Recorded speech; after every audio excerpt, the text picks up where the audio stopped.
Hello, everybody, and welcome back to Billboard Comics and another installment of our section, Growing Up Comics. Today, I'm going to tell you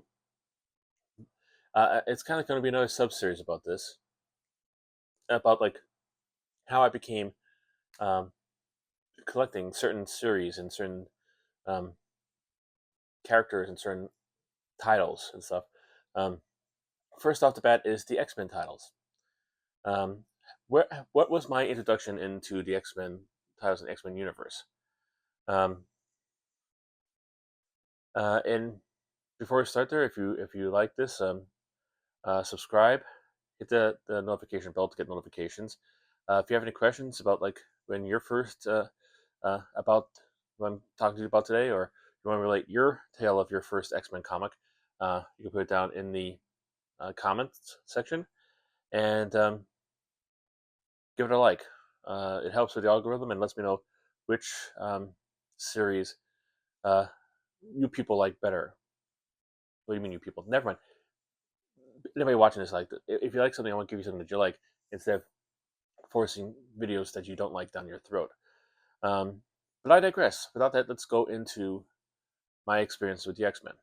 Now, uh, if you watched my Avengers videos, I did one for 277. That's the comic book that made me a collector, and also for the three issues that made me a fan of the Avengers, uh, which is another growing up comics episode. In the past, I might at the end of the video put them up on the side screen over here.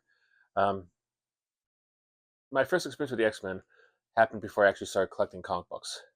Um, it must have happened sometime after um, November of 1978, because the first X-Men comic I remember ever getting was X-Men number 118.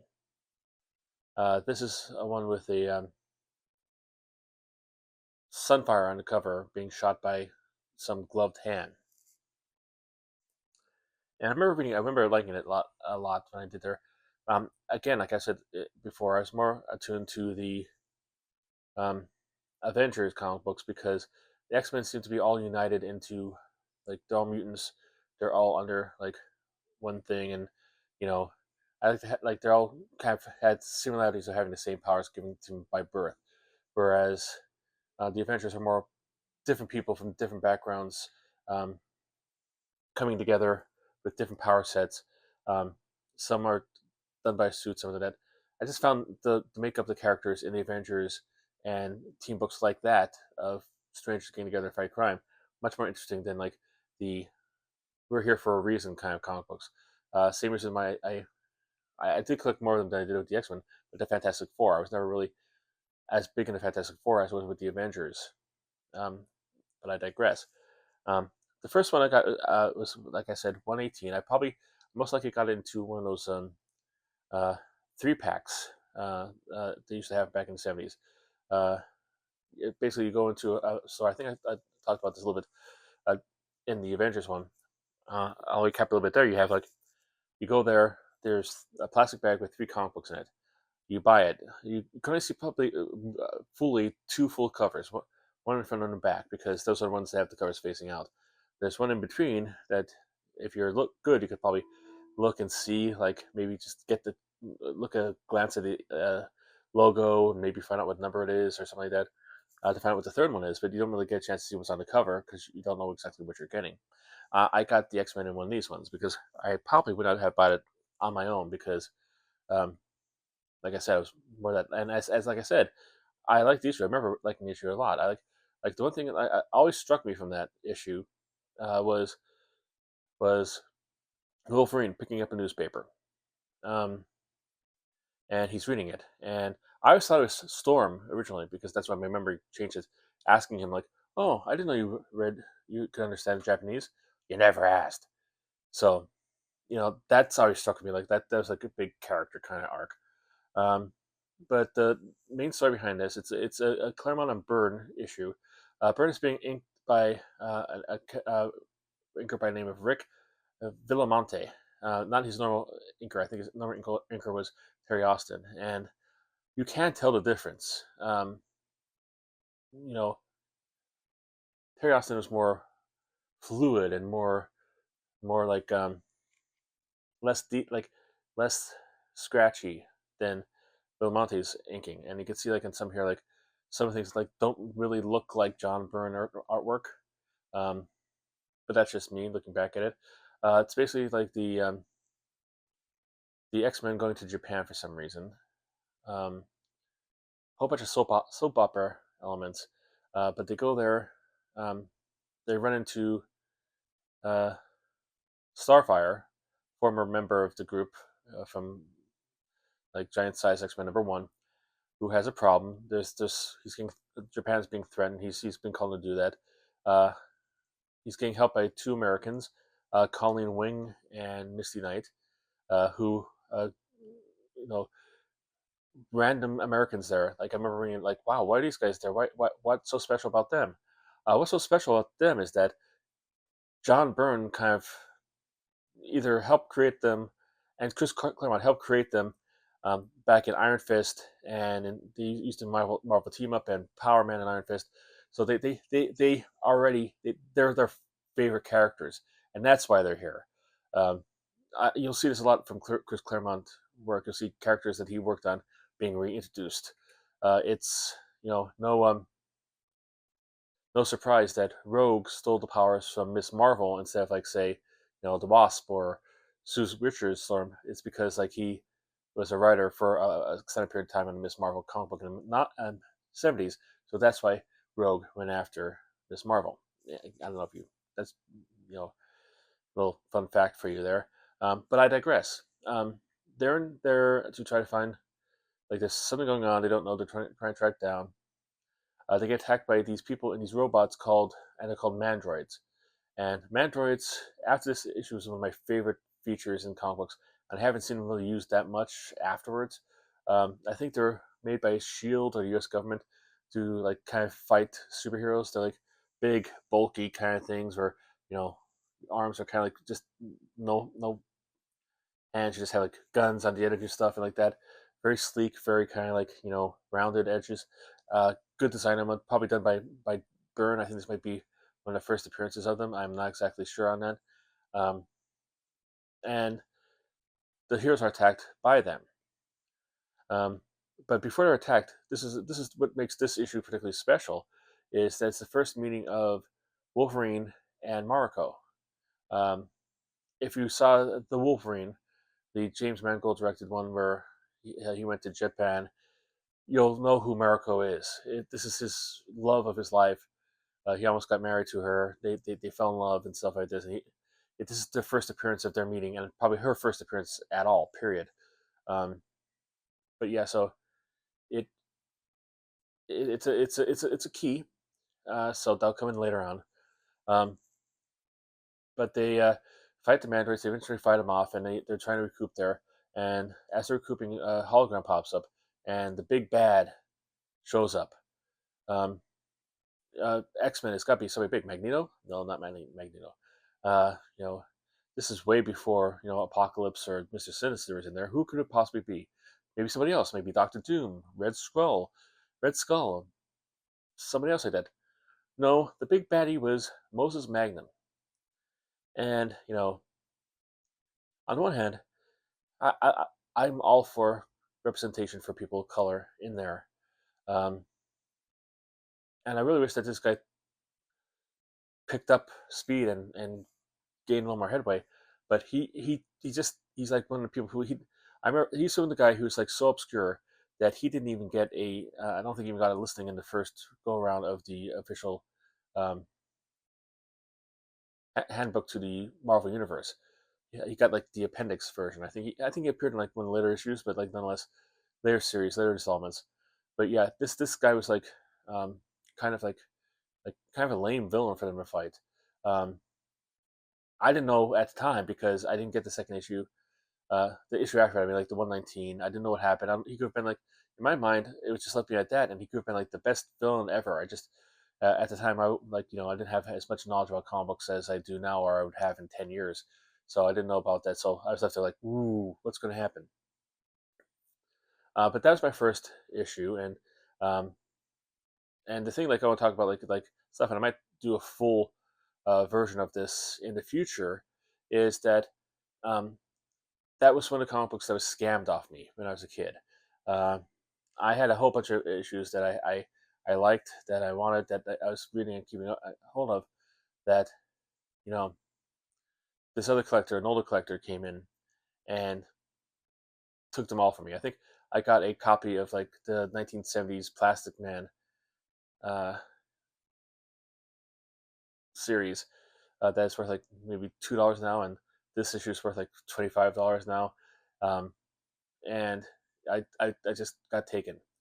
And, like I said, I'm not going to right now. That might be fodder for another one of these growing up comic books, but, cautionary tale for you young collectors out there. But let's go back to the topic on hand. After that, I was kind of like, I didn't really, follow them that much. But this is of course, their heyday. Everybody knows like the Byrne Claremont run was like the apex of the Uncanny X-Men title. Some of the best stories there.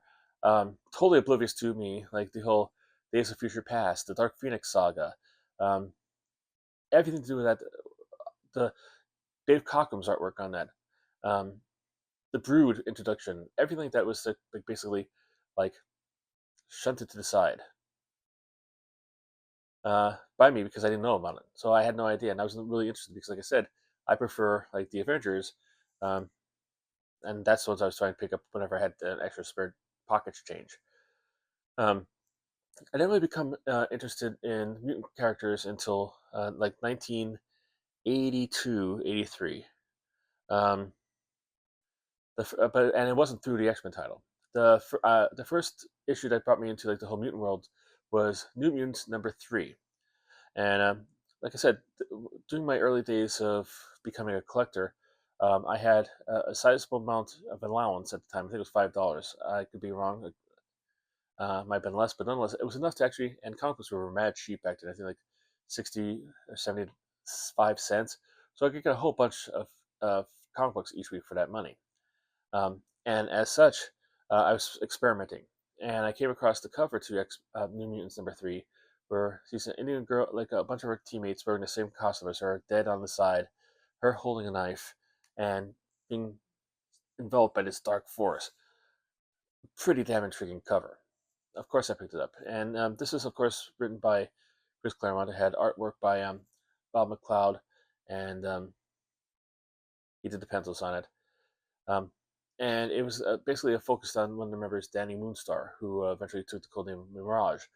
The whole focus about this is like new people, new kids, teenagers who came in that Xavier's going to train because um, he wants to make sure. Okay, we have the other X-Men; they're all like old enough to go on their own, so they don't need to do that. But he still wants to train a new version of them, and so like this is a spin-off to allow them to do that. Um, but part of her powers is like she has the ability to show fears to people. Um, Um, but what she thinks is her powers are starting to malfunction. She gets up in dreams and things like that all her New Mutants teammates were killed. Um, she gets in trouble. Like Professor X, her Beer is worried about like her possibly becoming like being psychotic, and she might be a danger in the future, and like what to do about that. Um, he calls his former mate, uh, Moira McTaggart, to ask about her psych stuff and if she thinks that she might be done. She tells him nothing. I'm going to put a panel up here, and hopefully it stays up there long enough for you to read it, because like Claremont got his Scottish out all on this one panel. I mean, more power to him. I mean, you have to take about 5 or 6 runs at it to get it all down because and that's the whole page of her dialogue is all that kind of patois. But I digress.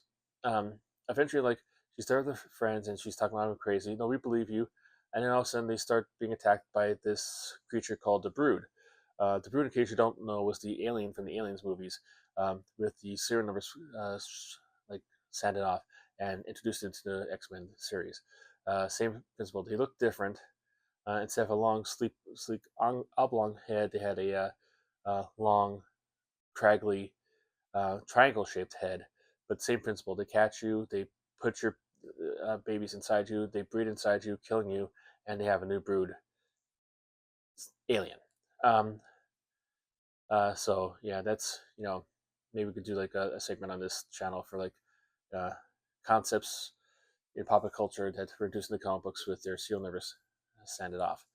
But they try to fight all the way through them, and they're fighting Brood all the way through, and they're, you know, all of them see it, and all of them are like able to actually fight it, and like, it's physical, you know, manifestation. Rain is a wolf species, turns into a werewolf. That's her mutant power. She's able to bite it. Um, you know, things are tying up, um, like Sunspot, and he's able to break through it. So like it's physical to stuff this. And they eventually fight, and they eventually find out that like they figure out that it's not actually real. It's actually a physical, tangible hallucination um, coming from Danny's mind. So they eventually knock her out, and everything goes away and goes back to there, and they are now have to deal with her like like is she like going crazy about this, um, and like she's gonna kill us all. Can we trust her? Yeah, we can trust her. And going back and forth and discovering like that and the theme, like the theme. Um, this is like basically Claremont 101 right here. It's a bouillabaisse of a whole bunch of like soap opera elements and characters who, you know, might not be as well defined as some you might find on like say, you know, Succession or a deep like kind of like deep dive kind of like character or Breaking Bad or something like this. But everybody has their own characteristics. Usually, it's like basically just maybe not that deep. Like Rain is a Catholic who like was persecuted for being a mutant because they thought she was taken over by the devil.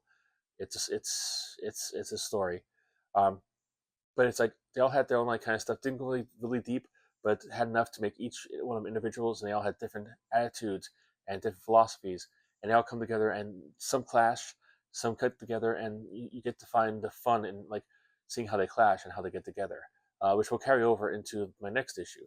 Um, but I fell in love with the mutants from this point on, um, to like just for like the way of the style is. This was it was very wordy. You can see like there's big blocks of text everywhere you go. But it was like not really oppressive. Later on, your mileage might vary with Claremont. He seemed to keep the kind of same verbiage, but lose a lot of charm as the teams expanded and crossovers began and all kinds of stuff like that. But at this point, when he was in like the peak of his skills, it was a great book. You felt like you're friends with these people and friends with the team. Um, so obviously, New Mutants became on one of my regular things I put wanted to get, and it made me more willing to try out X-Men again. Um, and the X-Men issue I tried out was X-Men 168, which is the famous cover with a beaten up Kitty Pryde in it. And just to let you know, I wasn't like some kind of like pervert or something like this. I was only 10 years old. I didn't really you know do any kind of like ooh, it's a girl, ooh, she's bit up, ooh, I want you to be tied up, nothing like that. I just thought like it's a great cover. It's a great cover. She's back. She's bleeding. She's crying a little bit. She's got back this shadow creeping up on her, like, and she's like she's in the fight for her life, a fight that she cannot win. She doesn't know if she could win or not, and it could be just like this could be it, but she's gonna go down fighting, and it's all in one image, and the image is drawn by uh, Paul Smith. Paul Smith was my X-Men artist. I know when you think of X-Men artists, you think of either John Byrne, Dave Cockrum, Old School, or the fancy image boys who were on it, like Jim Lee and Mark Silvestri, or like the solid work of John Romita Jr. Um, I came on to X-Men with Paul Smith, and I think Paul Smith is one of the best artists that don't get a lot of credit to this day about being one of the best artists ever. I've never seen him on any kind of like conventions. I think he might live in the Midwest, so he might not really have opportunity to do that. I mean, if you live on the East Coast, it's easy to go 5 to 6 comic books up and down the seaboard. Not so much if you have to take a 2 hour plane ride or an hour plane ride to get to where you need to go. But I love this artwork because it's so crisp and so clean, and almost had like it. It seems like almost porcelain had like a glossy sheen to it. Like it's just so perfect, and like, but not so perfect that it was static or dull. Um, he had a great showing of motion, like the cover. Like as I said there, in one drawing, he everything I described about the cover is in that cover. If you choose to see it, that cover causes your mind to create the scenario that that character is in, and it's one simple drawing, and it's so great. Obviously, the splash page, the next one is one of the most famous splash pages in comic book history. Professor Xavier is a jerk. Wonderful, wonderful artwork. The way she's like turning and the hair is flying, and like you can see her face that she's mad, and it's like, and you can tell like just by the verbiage, which of course provided by Chris Claremont, that she thinks he's a jerk, and it's like kind of amateurish, but it encapsulates what the story is going to be about right there from the get go. You see that splash page, you want to read more. You want to see why does this woman think Professor Xavier is a jerk? Because at that time I didn't know who she was, um, and stuff like this, and it continues throughout the whole thing. He only had a relatively short run on the title. I think like maybe 10 issues, maybe 15 issues, something like that. 2 3 years at most, um, but like one of my favorites. And like he's done stuff here and there. He's created Leave It to Chance with James Robinson.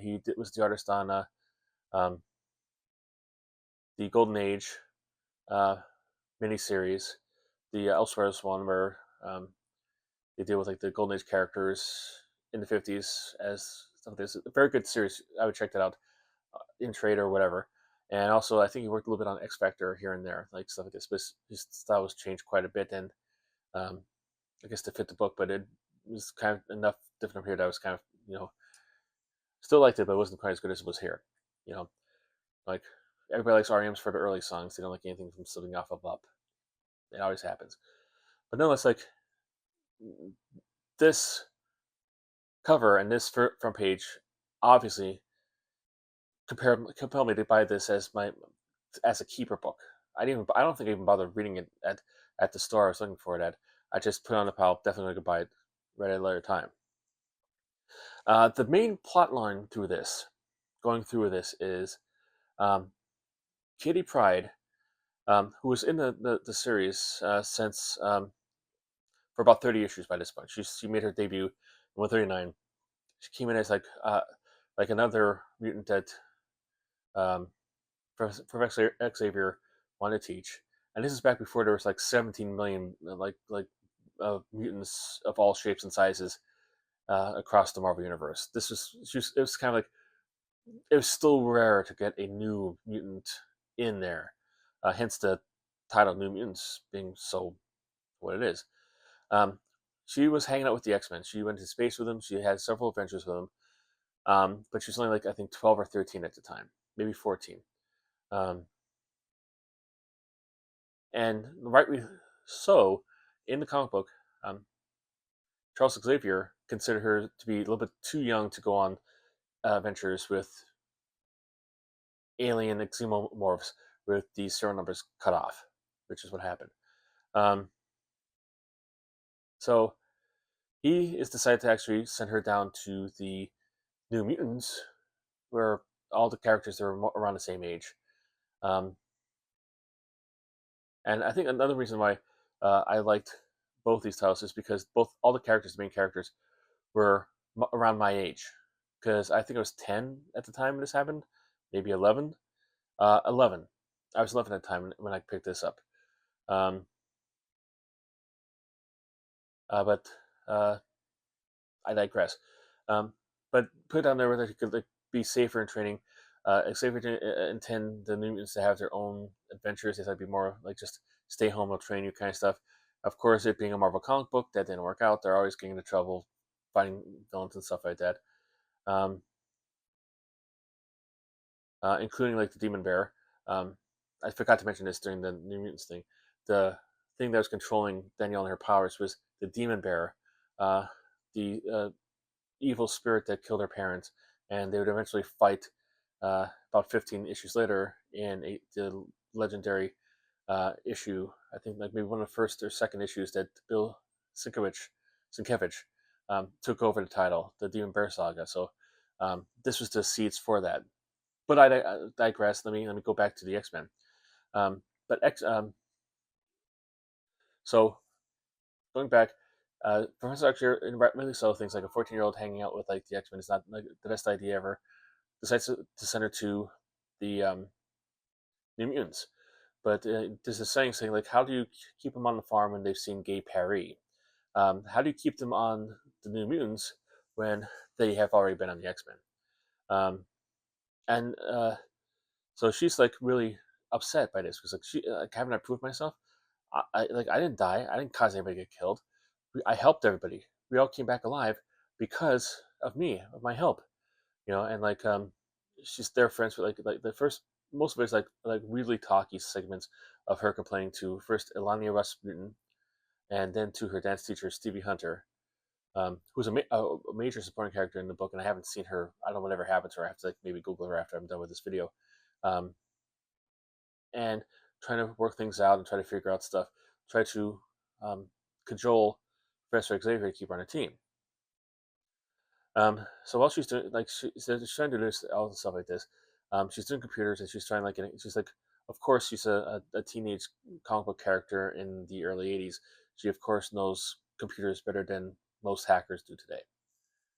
So she finds something that's just like a weird glitch down in the basement, the sub basement of the X-Men stuff, and she decides to go down and check it out herself. Um, she's keeping track in like Professor Xavier has like kind of like a mental rapport with all of them. He doesn't at this point at least he wasn't eavesdropping on her thoughts constantly 24/7, but he always kept like an ear out in his eye in his mind. Um, that didn't make any sense, but like to see if they have thoughts and like, hey Professor, I have a question. They could just think it and he wouldn't have to like they could be in like different rooms or stuff like this. So she's Professor Xavier was with his mate in Lilandra from the Shi'ar. She's an alien, and they're just hanging out. That's pre Netflixing and pre chilling. Um, uh, Colossus, brother of Eleni Rasputin, takes them out and they're going to go like chopping wood and ask Kitty wants to come there. Kitty decides to do that. She just stays home on the computer and decides to actually like investigate. Uh, she finds the glitch down in the basement. She goes on to investigate it herself, and she's like a little part of like a little bit of like wiring casing chewed through, and like bigger than a rat, bigger than a like a mouse would do. It's like a whole bite taken out of it, and like she goes, Professor, I found something there. Yes. Well, Klaus is not back yet, but come back up and we'll investigate it. Um, we'll have him come down and investigate it. Just come back up there. It might not be that safe. Okay, Professor, I'm coming back there. Before she comes back, she's blasted by these aliens who have like shoot beams out of their eyes. They're called the Sidri Hunters from the planet Sidri. They um, were part of an earlier storyline in the book. I guess they chased after a character by the name the Starjammers, the team fronted by Cyclops' father. A lot of this stuff is like if you don't want to pay attention, you don't have to. It adds color to it, but if you know, you don't. Um, so there's three of these people here, and it looks at three of these aliens, and they're like look like little crab things, beautifully designed. They like really really simplistic design, but really unique. They're like black with almost neon pink coloring and with some yellow, and it's like you know you know like like different than your typical kind of alien you'd expect. There are three down there. One is big enough to kill like anybody. Like the last time they came there, they destroyed the mansion, and I guess the X-Men thought they got rid of all of them. One was hiding, I guess, someplace like as vermin do, and decided to come out there and you know they're starting like a nest there in the basement of there, um, which Kitty Pride discovers it. So she has to fight these aliens by herself. No, but not by herself, because there's another character. I don't know if this is his first appearance, um, but he's introduced really pretty much in a badass way. It's Loki the Dragon. Um, this is one of the things I love about this era of X Men, because like for about like the 20 issues after like the Burn left, uh, it was like throwing stuff up on the wall to see if it sticks. You had you know Storm becoming a vampire almost. You had like Doctor Doom making an appearance. You had like them going up against Arcade in one issue. You had them uh, a whole issue where they reimagined the characters as a bunch of fairy tale characters in a story that Kitty is reading Elania, who was 7 back at the time. X-Men is complicated. Um, yeah, she was a little kid who went to limbo. She was gone for like maybe an hour. She came back. She was a teenager around Kitty's age, because she spent all the time in this hell, like limbo. It was like looked like hell. Um, but I digress. That's stuff like this. But they did a whole things where all the characters became like cartoon characters and fairy tale characters, written in part of this stuff by in the story by Kitty to Alania, and all the rest of the team like eventually come around and hide outside the door to listen to see like what's going on because the story is that good. But in the comic book, they're drawn like you know you'll see in one of these pictures I put up there like Nightcrawler is sitting in front of one of the stuffed versions of himself called a Bamf. That was one of the characters introduced in the fairy tale issue. Um, but you had stuff like you had people going into town when they had to do stuff like they had lives. They had people who were like the mutants love to actually watch Magnum PI. That's a big part of their character. Kitty took dance lessons, and that was part of her character. She you had dragons as pets as part of stuff, and it was like nobody's batting an eye on it. So, but anyway, this Lucky the Dragon, I don't know if this is his first but like he became kind of like Kitty's go-to like little pet. Um, Later issues, some people thought smart enough to realize like he was an alien sent to infiltrate the X-Men and report back on him, which I think is a stupid kind of plot point. Um, Understandable why they want to make that, they want to make it a little more interesting. I think it was fine, basically there as a pet, but he is a tiny little dragon about the size of a dog, like about the size of say like a poodle or whatever, maybe a little bigger, could fly and could breathe fire. So he helps Kitty beat these guys, but these guys are like ones that destroyed the X-Men. And she fights off one, takes care of one. Um, Loki takes care of the other, and like there's one left, and Kitty's getting battered around, and she's like a similar scene to like the one behind, like that she's ready to fight, and she's got the last one there, and she doesn't know if she make it, and like Professor saying like be calm, Kitty, help somebody, and she's like there like I don't think it's gonna make it, and she's there. The thing fires the bullets from there, and boom, Klaus bursts and saves her life. And oh, they probably made a nest here, and Lockheed takes care of the nest, eats all the eggs. One of the things about there, he was like so hungry he couldn't, like he wasn't able to eat. So he was like kind of hiding out in the rafters and the duct work of the God. You gotta get a good exterminator in there, guys. I mean, in the 80s, you'd have like big aliens in the basement. You have flying dragons in your duct work. You know, you know that exterminator would probably make $1 billion off you guys. But I digress. So that's um, that part of the issue. But there's also other character parts in there, and one which makes this issue a key. There's a lot of like everybody has a chance to shine in it. There's only 32 issues, which means there's probably only 22 issues of actual comic book content in it, like story, writing, or whatever. Um, but there was, a certain time dedicated to Storm. Storm's powers were going a little wacky. Um, she, like, is starting to feel cold. She's not the weather usually doesn't affect her. The cold never bothered her anyway until now. So like she's having a little issue with that. Like it's psychosomatic and stuff like this. That'll be rectified by her getting a mohawk and everything will be all better in a couple of issues. Um, I digress. You also have like Wolverine preparing for his marriage to Mariko and getting ready to go there and having a conversation um, with Kurt Wagner, the Nightcrawler, who was just there trying to like debating whether Kitty should be on there, and Wolverine's all for it, because you know it's gonna be dangerous, life is dangerous, stuff like this. And like well, but she's still young. Should we?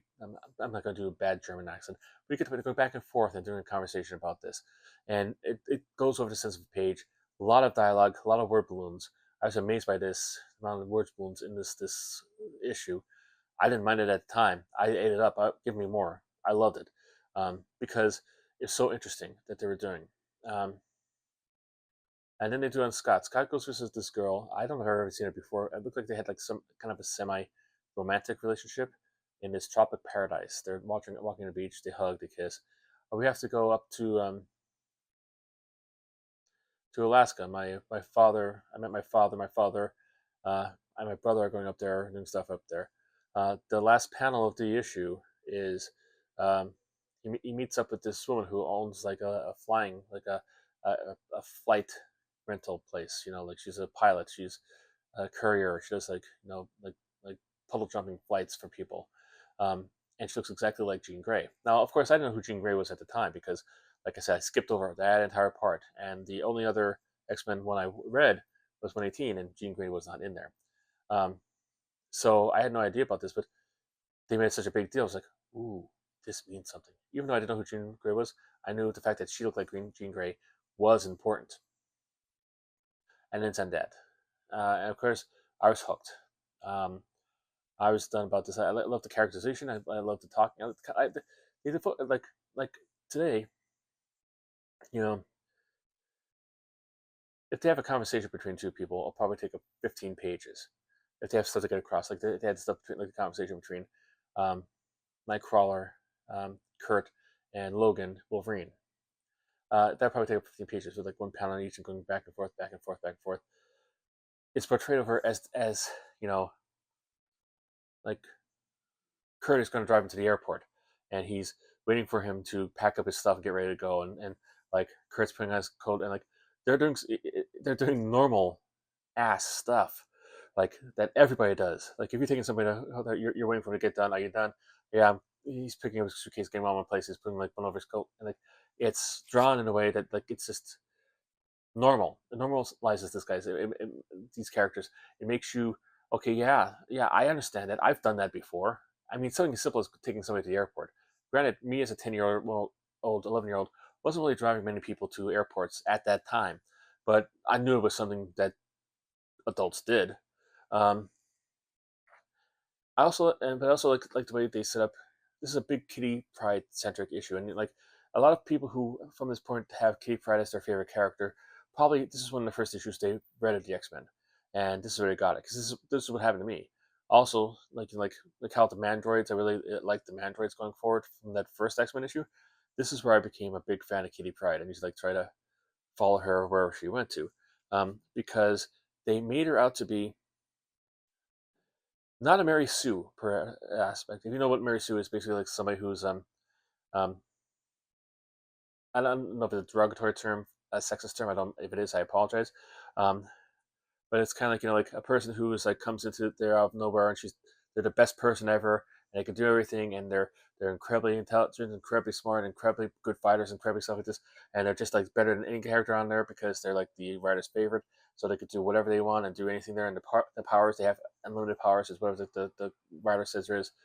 That's essentially what I think Mary Sue means, and it could very easily had Kitty Pryde fall into that thing, and but she goes in there and she doesn't take out all three aliens all by herself. She probably takes out one, maybe, um, and like she's in danger of losing her life, and to present that, and she's saved at the last second by Colossus.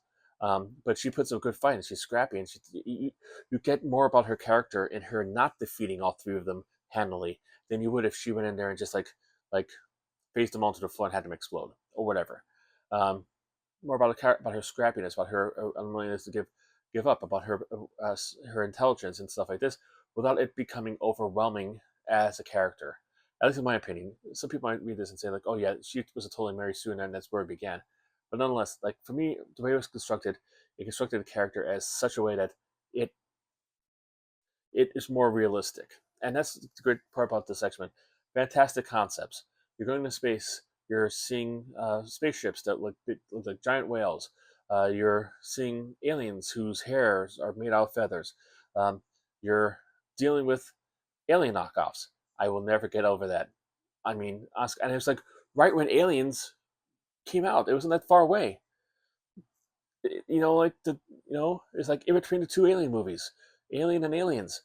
Like, you know, like I don't know why Fox didn't like do something about that. Um, or maybe that's when they first came across the X Men, and that's why they picked up the license to make the movie in 2000. Who knows? I don't know. Let's start that rumor. Just go with it. Who cares? Nobody's gonna check it. It's possible to check. Who's gonna know? But I digress. It's like this got me hooked on this, and I got the next couple issues off the newsstand, and then I think culminating with 175, and then I decided to get a subscription to it. As I said earlier, I had three um, comic book magazines that I had subscriptions to. The first was Avengers, the second was the X-Men, and the third was Marvel Team Up. Uh, I remember my first X-Men that started with that subscription was the first John Romita Jr. issue, the one where Cyclops is wrestling with some kind of octopus tentacle and shooting his beams at the octopus. Um, so yeah, I was just imagine my disappointment that my first issue was the one that Paul Smith would not be drawing anymore. I kind of like got I think I got you get the subscription like a couple months before it starts, a couple months after you send this thing in. So like when I put it in, Paul Smith was still the artist, and then when the first one came, I got John Romita Jr. I was like, oh man, who's this guy? Of course, I came around. He's still a legend. He's one of the best artists working in comics from that time all the way through, and he put in a really good, lengthy, as I recall, run on the title. So it didn't take me long to come around to the John Romita way of thinking, John Romita Jr. way of thinking. Um, but still, Paul Smith was my guy on that. Um, but yeah, but it's just like amazing how powerful when you're at that age, how powerful one book could come in and help shape your entire life. Like without that, I wouldn't have like a complete set of the new X-Men. Um, I have like a complete run of Uncanny from '94, including Giant Size #1, all the way to the end of the series. Um, and it's just like it's it's fun looking back at it and figure out about that. Do you have a comic book from your past that makes you feel that way? That made you love either the hobby or a particular character or a particular team or a title? So let's start a conversation. I keep on saying this. Let's start a conversation, and hopefully this channel will have enough reach that eventually we will start the conversation. But if we do, start down the comments down there. Every comment helps increase this reach and experience for um, the channel. If you like this, reminisce about my introduction to the X-Men universe, hit the like button. It doesn't cost anything. It's absolutely free. I double checked it. You don't even have to officially like it. You can sometimes meh, and just hit the like button. The dislike button is disabled, so don't hit that one. No, it's dislike. You can do that too, and that would be helpful in telling me like what kind of content you like or don't like. If you do like something, like leave me a respectful um, reason why, some constructive criticism because I'm trying to make this better. That'd be helpful down in the comments, and feel free to share if you like to, and subscribe. The subscribe button is also free. Most of the stuff that you have to do to um, make this better is free, so you don't have to worry about that.